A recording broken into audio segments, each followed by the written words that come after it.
Hey everyone, it is Kim Beegler, owner of Ewethful Fiber Farm and Mill, and I am here at the mill today with some lovely Border Leicester that we picked out in the last episode, and now it's making its way onto the carter. So I'm going to turn this on while I'm talking. And if you are new to the channel, I own a wool mill. I talk a lot about working with wool, hand spinning, knitting, fiber, just all the fiber things.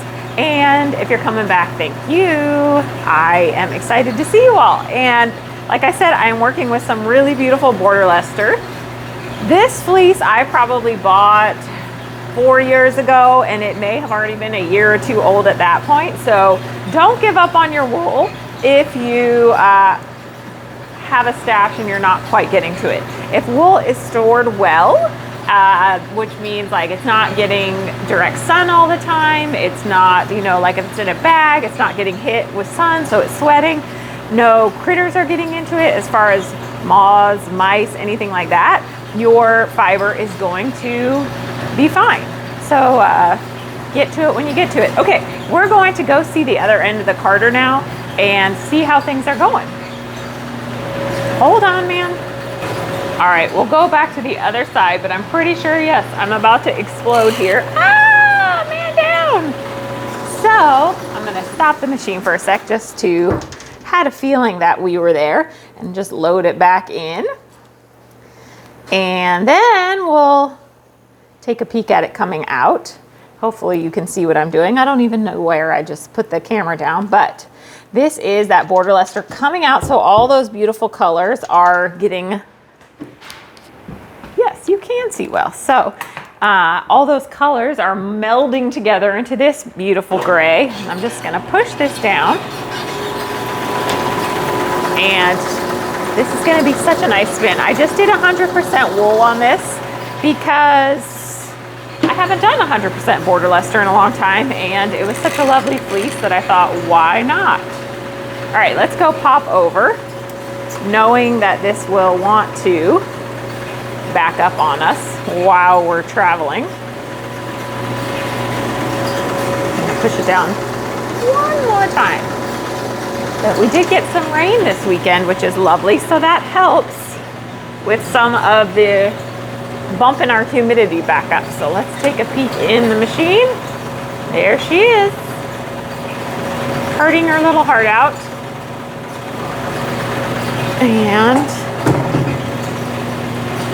close up of our wool, just all different lovely colors of grays with some browns in there. And we'll pop back down to the end, and she's still behaving, so that's good. Oops, sorry, got an annoying cord in there. All right, you all, there's our Border Leicester, hurrah. This will be in the next Patreon update. So if you're interested in fibers, the Patreon community is a great place to be, and or come to a mill day. Okay, moving on. All right, you all, this time I'm gonna have the microphone on while I record, which does help. Does make it a little more exciting. So what I am working on today now is, this is some tussa silk that I dyed up in the wool, and it's kind of a beautiful salmony color there. And this is some of our big girls, so our East Frisian BFL crosses. I dyed up one of their fleeces. I'm gonna dye the other one too. I'm not sure if I'll do it in the same colorway or not, but I dyed up one of their fleeces in this beautiful sort of gold color, and we're gonna be blending them together at the picker today. So I am going to turn you around here, and we'll get to some picking. I did already start this, and I thought I was recording, but alas, I was not recording. So we're at it again. Second time, always way better. That's what I like to say. Sorry, I'm having some issues, as always, with the tripod wanting to have a mind of its own. Okay, there we go, we're set up. I was just picking up some of the fiber that was getting caught up in the rollers, and we'll get moving. Let me get this out of the way. Sorry, you all. I was sort of organized, and then I got off track there for a minute. Okay. So we're going to set that to the side and we will, so we're just going to, this silk needs to be pretty opened up and the picker will do some of it, but I'm going to help it along. When it gets dyed, it just compacts up a little bit and I not tear apart, that sounds awful. I break is what you actually call it, my silk before I dye it. So usually it comes in top form, like a lot of ways you buy, like when you buy those dyed up braids of wool, it comes in a similar form, silk. So I like to break it up a bit when I'm dyeing it just so that the dye actually gets all through. And that's why my silk kind of looks a little bit disorganized, but I'm gonna go ahead and turn the machine on and we're gonna get rolling. So this sheep's wool, because they have a little BFL in them, they do have a tendency to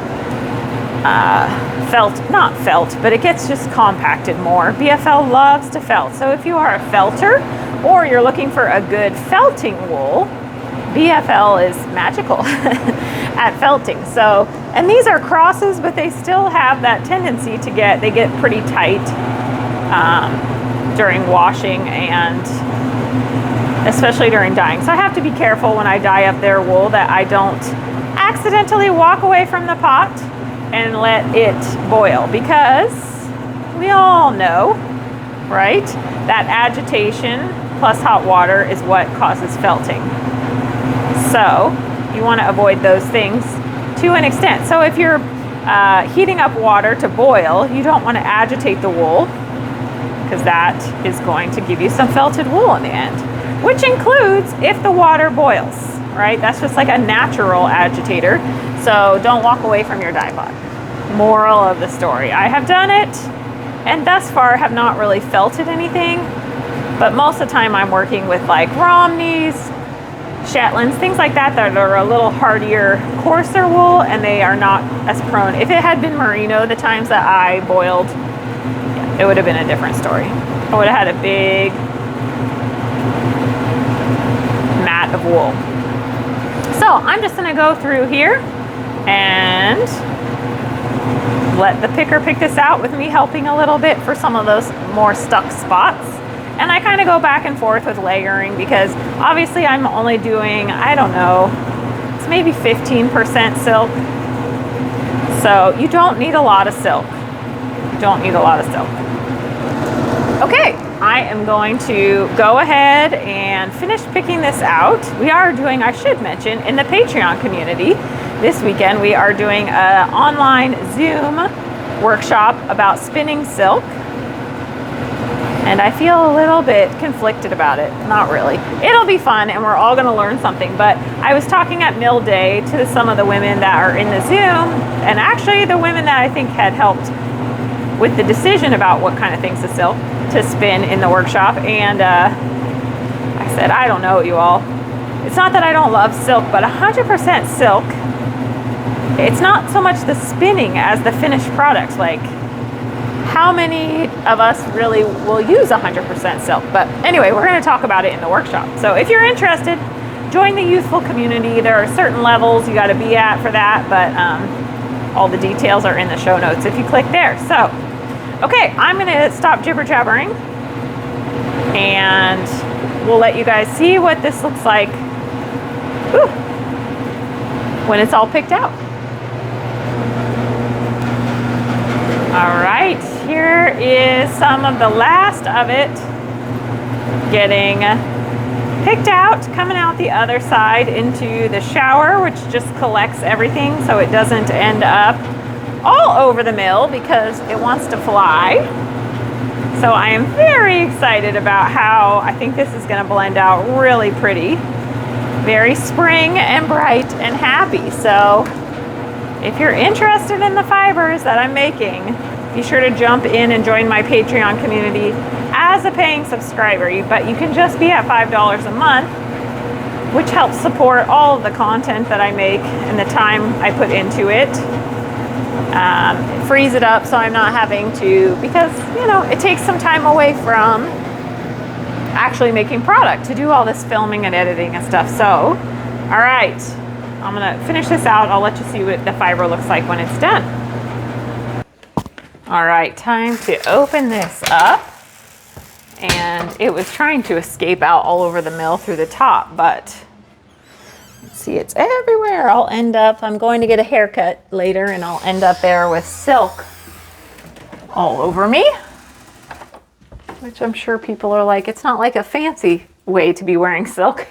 So I'm sure people look at me like, what is wrong with that lady when I go into places after work and I've got wool hanging off of me and all that good stuff. So here is our picked out fiber. That was just some I pulled off. So I'm going to just kind of give it a good fluff because I was not really evenly adding that silk. So I just kind of pull from different spots so it can blend up, and then it will blend up lots on the carder, of course.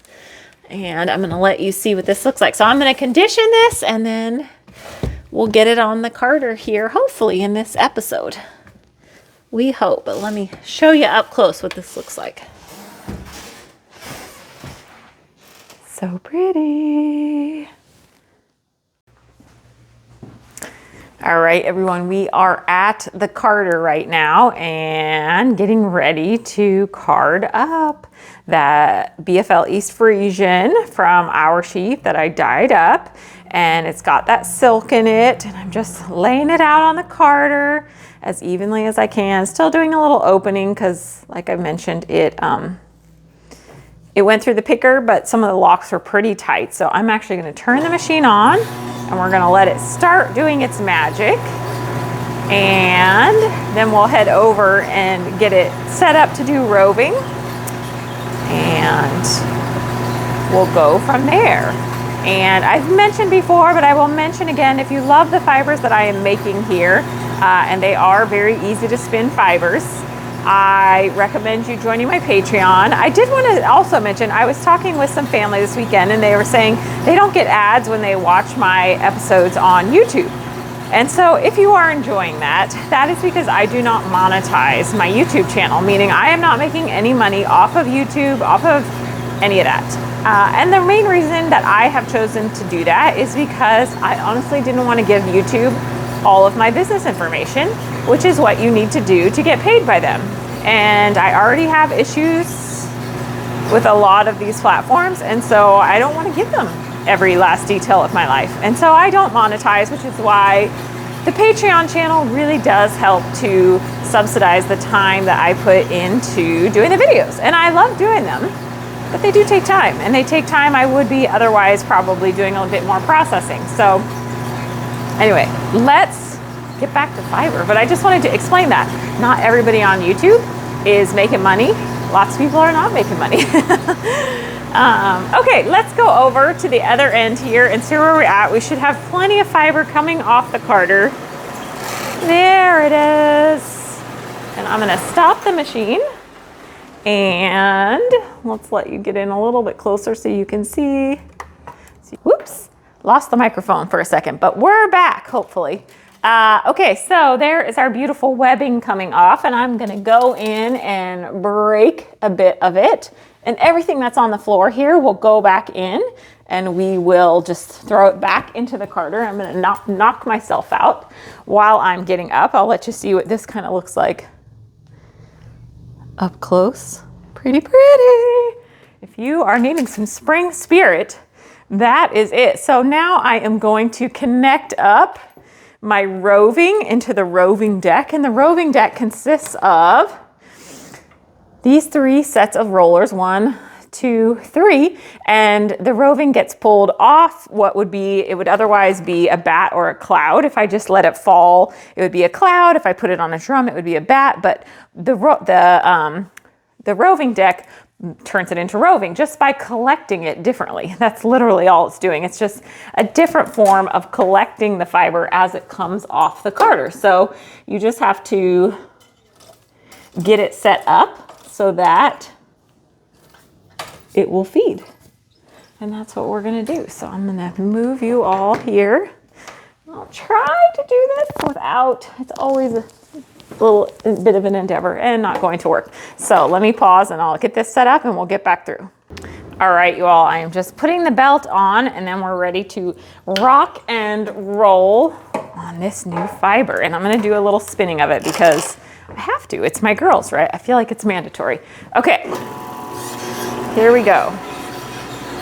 Here comes and there comes our fiber. Ooh, I love it. Let me let you guys get in a little closer. And you can see it's gonna have just a little bit of like a, I don't know, my theory was it would tone down a bit the brightness of this, maybe, but also add quite a bit of luster in that silk. So I am really happy with how this is turning out. That is gonna be a happy spin. I'm gonna turn the machine on and I'll hold a little bit of this up close a bit. I'm all tangled up in. And I don't know if you'll be able to see, but it's just kind of gonna be varied how the silk throws in there, but it's gonna be a really lovely spin. So we'll take a little bit over to a wheel and we'll spin that up and maybe spin a little bit of that Border Leicester up and finish up this episode. All right, I wanted to let you have a chance to see inside. It's always fun to see. The Carter at work. One half of the Carter at work anyway. There she goes. One last glance. So pretty. Woo! Just can't get enough. All right, you all, it's Sourdough Loaf 2. Week 7,000 of having a starter. Just kidding, it's like week 3. But are you ready for this one? Let me shut the front door on that. Okay, now I want you guys to answer this. Mitch cut it straight down the middle. Isn't that funny? I left for work after I pulled it out and I said, you know, give it an hour and then you can bust into it. And he went straight from the middle. He said, what? I wanted the best part. Isn't that funny? Does anybody else have a comment on this? Because I thought it was hysterical. Anyway, to be clear, I also have made some with discard zucchini bread and yesterday waffles for Mother's Day. So, look at that beauty. Pretty good. Okay, that's our sourdough talk. Feel free to comment, sourdoughers.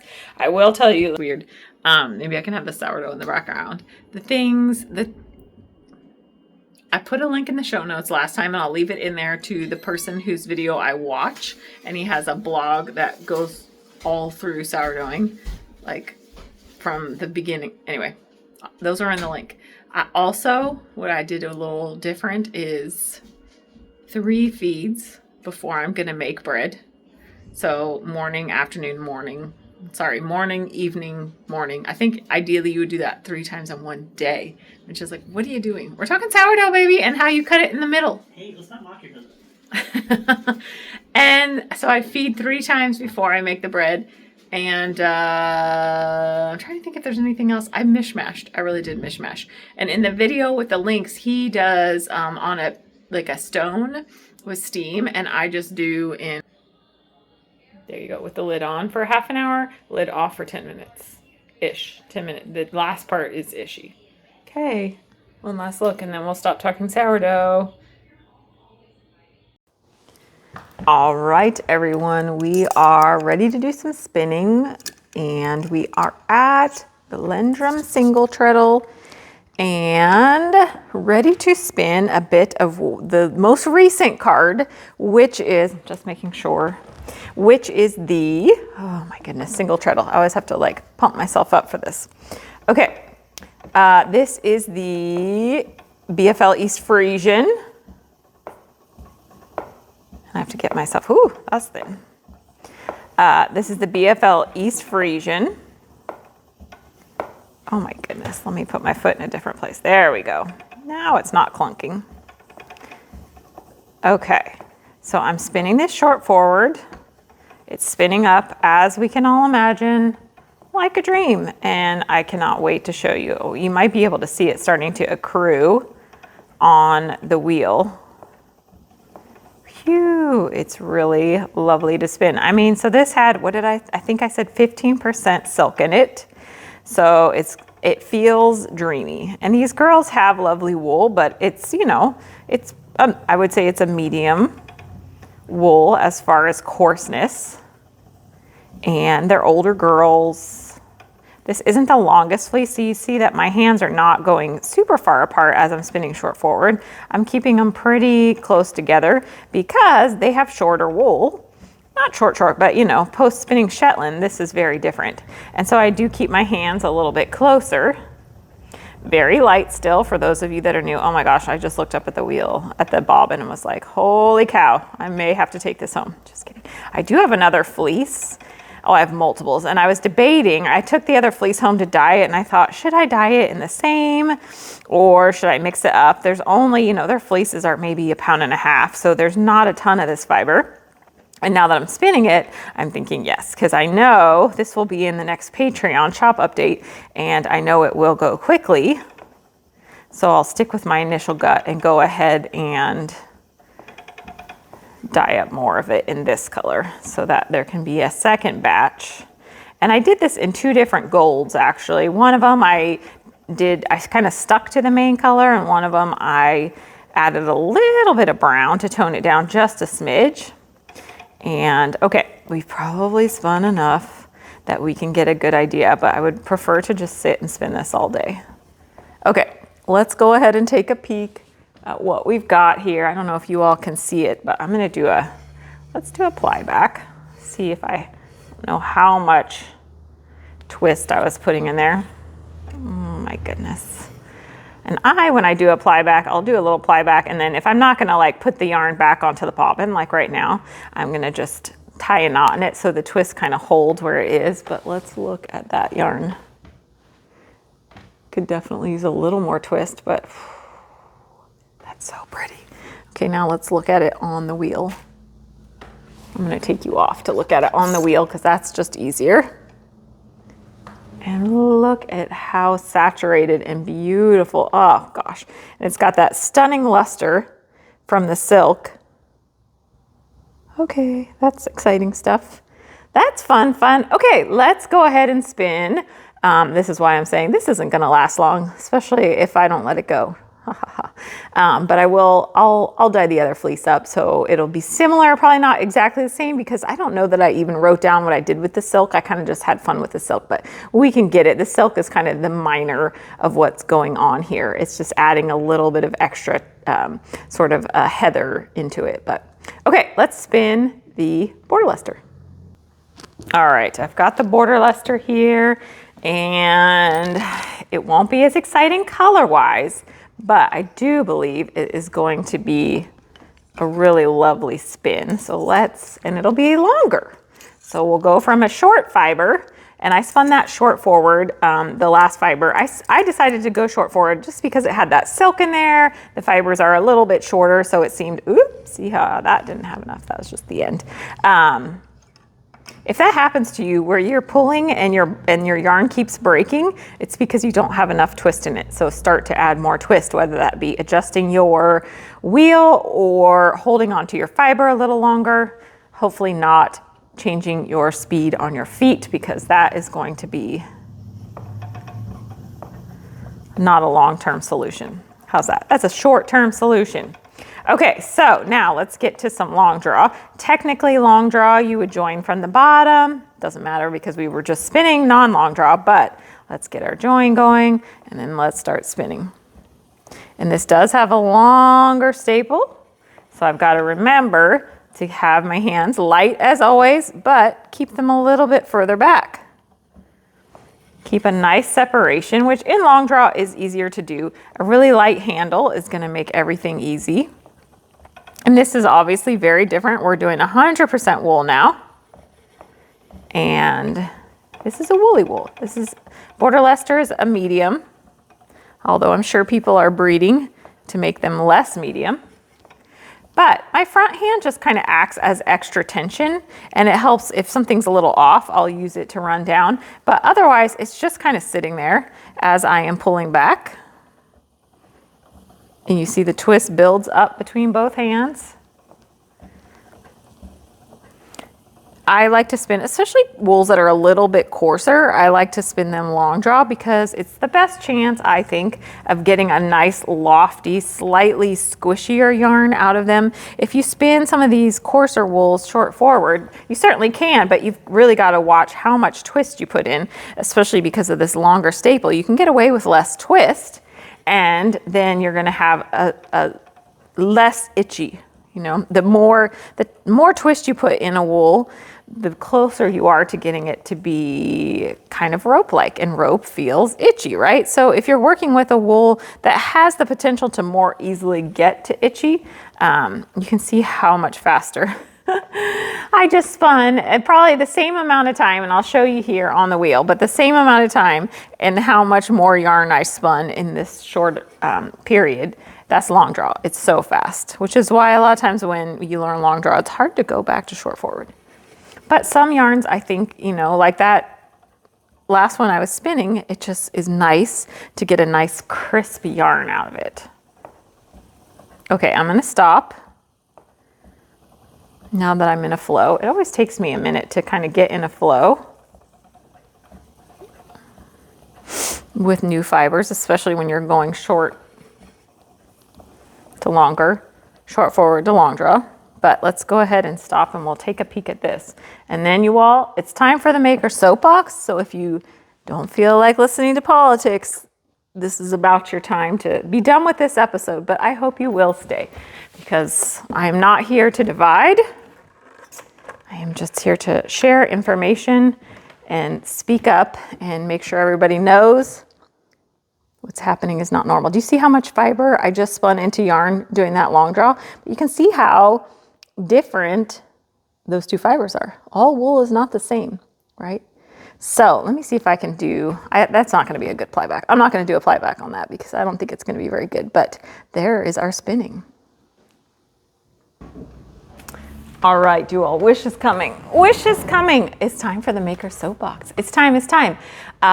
Just a reminder of why I do this. I do this because what is happening in our country, in the United States, to be clear of where I am, is not normal. I know lots of the viewers here are not from the US, and I appreciate you still viewing because I know there's a lot of animosity towards what the current administration is putting out into the world. And so thank you. And I know for some of you, it is nice to hear an American speak up and say, no, especially in this industry. This is not normal and we don't like it. So here's Wish to come and join for a little bit of peaceful moment. I wanted to start just for a hot second on the tariffs and talks with China. And to start with, just a reminder that Trump started this trade war, and so we don't have an agreement. Nothing's really been hashed out other than there's a 90-day pause again, but there's no concrete, this is what's happening. And so he created a mess, not just with China, but because that's like the current negotiations, but he created a mess and now he's cleaning it up. That is not a win. That is cleaning up a mess that you've created. And that's not to say that things don't need to be cleaned up in relations with China. But for this specific thing, he made a mess, and this isn't like a win. And it's also not a win because it's not done. And just to backtrack for a minute, if the point of these tariffs, which is what I understand, is because Trump is not happy with the amount of product coming in from other countries, right? All of these trade deficits. So tariffs are a way to counteract that, was one of the many things we've been told, right? So if that's the case, and the point is to bring manufacturing back to the US, why are you even negotiating? Again, I don't support any of this, but I'm just saying, I'm just trying to point out the wishy-washy, this is nonsensical. This is a mess that you created. And if the true point of this was to bring manufacturing back to the US, this isn't solving that problem. This isn't solving that problem. And in the meantime, it's killing businesses, but it is really stomping on small business. And Trump's response to that, when small business is desperate for some sort of solution, some help, guidance, anything, Trump's solution is they don't need help. They're going to be making so much money.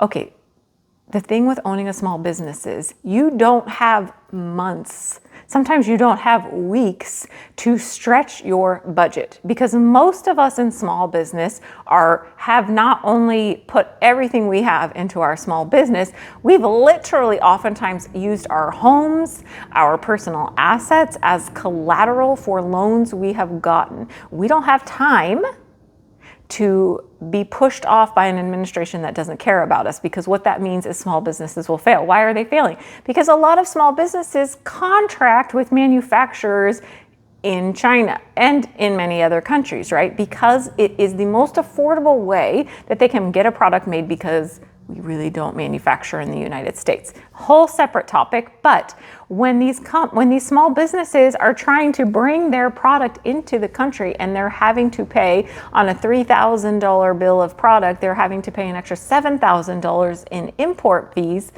and tariff fees, you can't make money. And just even on my tiny scale, which I am a very American-based company, but I do bring in product for the shop. And one of the things I just went to order was these stitch markers and different things from this company that everybody loves. And I went and I thought, oh my gosh, they're in Canada. So what am I going to pay in tariff? It's so hard to even know that it's not comfortable to take the risk right now to say, what am I going to end up paying for this stitch marker that people only want to spend maybe $5 on? Do you see where I'm coming? So, and there's so many businesses that are just being affected by this. So many small businesses that don't have the wiggle room that big business does. And even big business is suffering. But okay, so I digress, because I wanted to move on to say, but let's not get distracted. It's so easy, right, to get distracted by all of the things.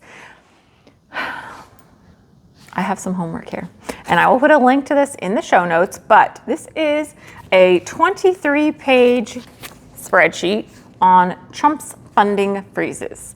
And you all, if you haven't looked at this, so I kind of debated like for the let's not get distracted. And what I mean by that is like, here's this big thing happening now, and then here, and you forget about all the little things that are happening underneath, right? I'm not going to distract away again. So 23 pages of funding freezes under the Trump administration. And just bear with me for a few minutes. I'm just going to run through a few of them because it's unreal. And most of the time doesn't make sense. Most of these have either been canceled or are frozen. Some of them have been completely canceled. Some are frozen. Minority Business Development Agency has been canceled in the tune of $68 million. Communities that have historically been left behind will continue to be at a business disadvantage now, because something that was there to help is now gone. Like on every page, the amount of Department of Defense, and you think this is against what we're saying. Oh, here's one. Defense Social Science Research, health agencies, Ukraine presidential drawdown. Like there's so much Department of Defense stuff that's being pulled. Department of Education, literally this entire thing is Department of Education frozen, most of them canceled. Equity assistance centers, where local communities that are deprived of federal resources were getting money. Loan programs, the amount of environmental things, obviously we know, is terrifying. Low-income home energy assistance programs to help those with low income pay their bills. Head Start program, $943 million frozen in the Head Start program. I should point out some of the big ones. CDC grants and contracts, $80 million for public health initiatives that have been weakened. Almost every page is something, right? FEMA, building infrastructure, shelter and services programs, helping people that need help with, obviously, homes. Emergency funding for, oh, here's a fun one. Emergency funding provided for international narcotics control and law enforcement. $115 million canceled and terminated. And this is the State Department is cutting its work combating international fentanyl and narcotics trade, human trafficking, and other crimes, which is so interesting because part of the tariffs with China and Mexico, where this all started, was to decrease the amount of fentanyl coming in. Interesting. So that doesn't really track, does it? Emergency funding provided for life-saving humanitarian aid. That's Endangered Species Act. Grants for removing blocks to fish and wildlife passage. National Wildlife Refuge System. It goes on and on. The amount of environmental stuff is absolutely terrifying. Department of Veteran Affairs. It goes on. Environmental, clean school bus programs, funding for libraries. Institute of Museum and Libraries, $30 million has been canceled, terminated, or frozen, depending on which part of that. So what's one way to not let people get access to good information or education is to cut library systems. Funding for universities, we know that's been happening. NASA research, we know NASA grants for workforce development canceled, $29 million. Making our country great again is not canceling research and science. National Endowment for the Arts grants, $326 million. Entrepreneurial development programs, $30 million. So I don't know how our country is going to grow and be great if we are cutting things that make this country so strong and great. Here is one that I thought. The Social Security Administration research, $15 million has been cut. This is research into improving Americans' retirement savings, including for Americans with disabilities, which is something that local food for schools. These are some big ones, right? $660 million for local domestic food producers to have access to local markets for schools and childcare. So the freshest food possible going to our schools, that's been canceled, not just frozen, but canceled. Local food purchase assistance program, providing food to communities that need it. That was $422 million has been canceled. Emergency Food Assistance Program, National Institute of Food and Ag, where there's research, like it goes on for 23 pages. Bringing broadband into rural communities, also a way to keep information from getting through. Foreign food aid, U.S. agency, I will put a link in the show notes. Let's not get distracted. Right? There's so many things. And that doesn't even, I started to look at, I was going through executive orders, and it's hard to even find a source that is keeping up. Like at a certain point, everybody's like, there's so many. And while executive orders are like kind of fluff, right? In this administration, an executive order happens and then they will do everything in their power to start acting on it, whether it's legal or not. And then it can go get challenged in courts for a long time, which we're seeing. So my point of today is don't get distracted. The China tariff situation still isn't resolved, but yet it becomes like a top news thing, but it's not fixed. And it's still affecting everybody in this country and beyond. So don't get distracted. Keep remembering that there are all these small things going on that aren't newsworthy at this moment or aren't at the top of the news. Stay connected, keep informed, get out there and speak out, write your emails, and June 14th is the next nationwide large-scale march against this administration. And mark your calendars, because it's important to get out there and let our Congress know that we don't approve of what's happening. So there's our soapbox for this week, you all. I think that's it.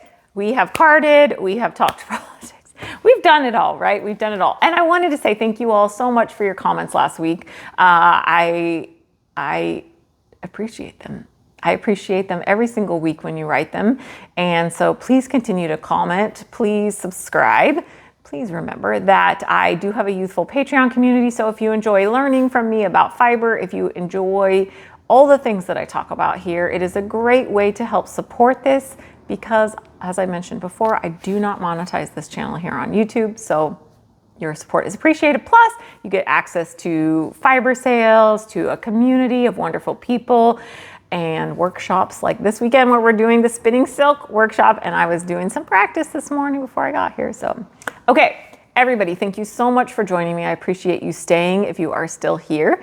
And to wrap up the week, be kind to your neighbors, because we don't know where everybody is these days, what's going on in their world, in their family, and how they're being affected. So be kind, stay healthy, and sit at your wheel, grab your needles, your hooks, sit at your loom, whatever it is, make so many pretty things until I see you next time. Thank you so much.